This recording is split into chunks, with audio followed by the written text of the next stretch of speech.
Henry and Mudge and the Careful Cousin.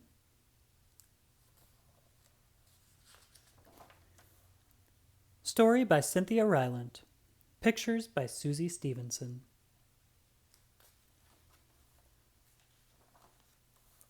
Watching for Annie. One day, Henry and his big dog Mudge were standing on their front porch, watching the road. They were watching for Henry's cousin.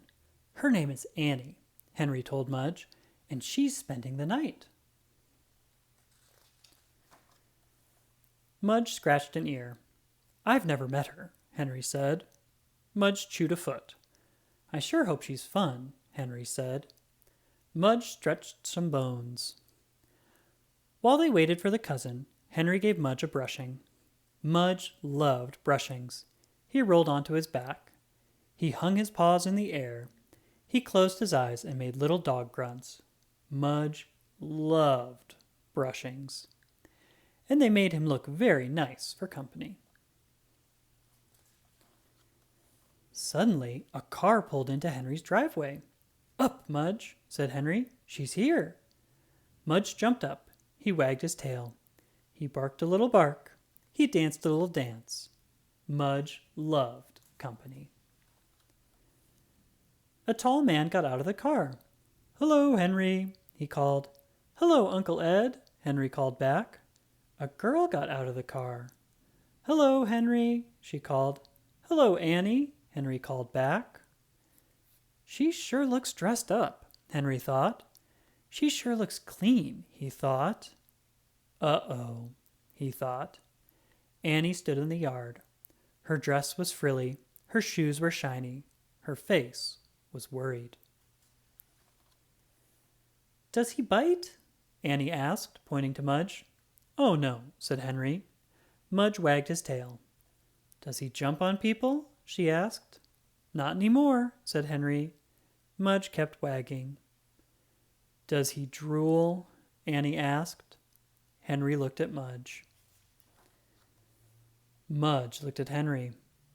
Well, Henry said. He looked at Annie's nice frilly dress. He looked at Annie's nice shiny shoes. Henry looked at the drool on his front porch. Uh-oh, he thought.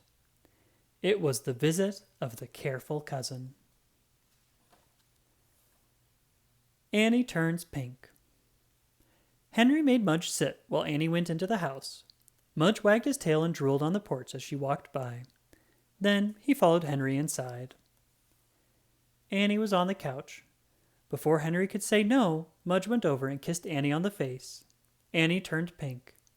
She opened her shiny purse and pulled out a hanky. She wiped the dog drool from her cheeks. She did not look happy. No more kisses, Mudge, Annie said. No more kisses, Mudge, Henry said, even though Henry could not believe a person would not like dog kisses. He could not believe this girl was really his cousin. He could not believe she would be here a whole day and night. Want to see my fish? He asked her. Maybe she likes fish, he thought. Fish don't drool. Annie picked up her purse. She followed Henry, and Mudge followed her. Henry had forgotten about the baseball cards, and the empty cracker boxes, and the dirty socks. At the door of Henry's room, Annie's eyes got wide, and her mouth hung open. Uh-oh, thought Henry. But suddenly, Annie smiled. Fish, she said. She walked over to the fish tank. She put her head near the water. She grabbed her nose. Yuck, she said. It smells. Fish always smell, said Henry. They smell like fish. He wondered what Annie would do if she ever smelled Mudge's mouth. Annie sat on Henry's bed. What do you do for fun? She asked Henry. I play with Mudge, Henry said. What do you do? I play the piano, said Annie. Henry wondered why someone would want to play with a piano instead of a dog. Do you like fudge cookies? Henry asked.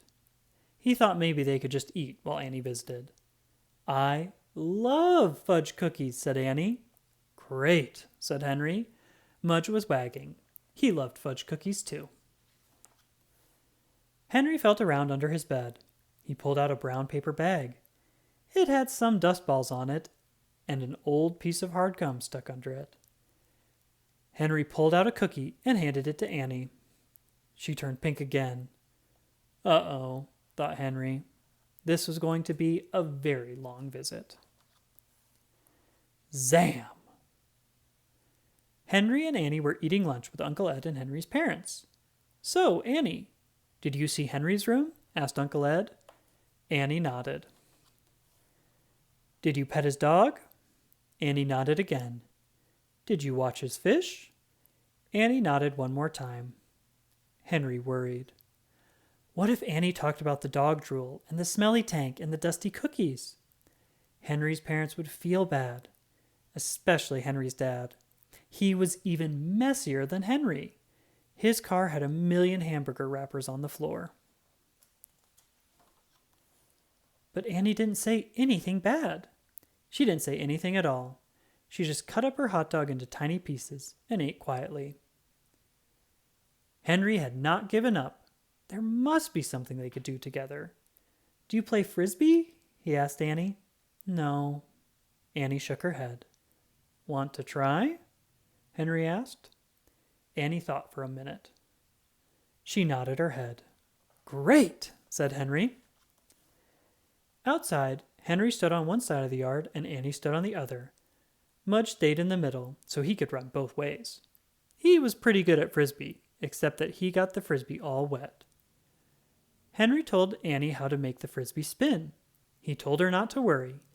He told her it takes a while to get good at frisbee. Then he told her to throw the frisbee to him. Zam! The frisbee whizzed across the yard and into Henry's hands like a rocket. Wow, said Henry. Wow, said Annie. She looked at her hand as if she didn't believe it belonged to her. Henry whizzed a slow one back. Annie shot it back to Henry. Zam! Wow, they both said again. They played frisbee all afternoon. Annie was really good. At first she stopped a lot to dry off the frisbee after Mudge got it. But pretty soon she got used to the dog drool and threw the wet frisbee anyway. After supper, Henry and Mudge and Annie played frisbee again until dark. Then they went inside to Henry's room. They were sweaty and dirty and tired. They were hungry too. Henry said he would go to the kitchen for a bag of cookies. Oh no, said Annie. She pulled the brown paper bag from under Henry's bed. I think I like these better, she said. She threw one to Mudge, and she threw one to Henry, and she threw one into her own mouth. Sometime you'll have to visit me, said Annie. Sure, said Henry. Be sure to bring the frisbee, Annie said. She looked at Mudge drooling on the bed. And be sure to bring Mudge. The next day, Henry and Mudge said goodbye to Annie. Mudge gave her another kiss. This time, Annie didn't turn pink. Henry and Mudge watched Cousin Annie ride away. They both couldn't wait to see her again. The end.